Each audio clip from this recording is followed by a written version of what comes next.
Batang Pilareño, pasok sa semifinals ng The Voice Kids Philippines. Ang buong detalye ng balita nasa linya sa Megapo Patrol number 24, SM Alvin Lozano. Bicol Network News Report!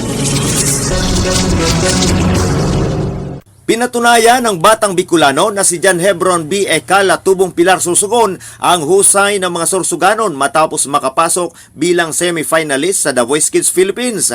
Ang kanyang makapangyarihang pag-awit ng Maybe This Time ang nagdala sa kanya sa susunod na yugto ng kompetisyon, dahilan upang lalo siyang ipagmalaki ng kanyang mga kababayan.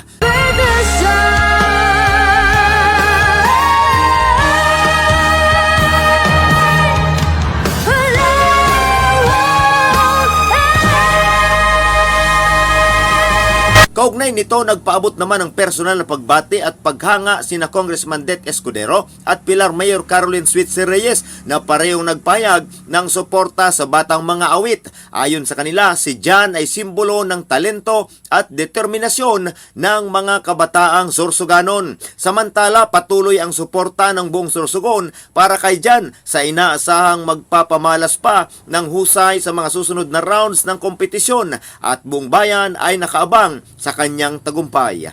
Mula dito sa Bayan ng Pilar, kasama mo sa pagbabalita para sa Bicol Network News, Megapo Patrol numero 24, Alvin Lozano, tatak tunay na serbisyo.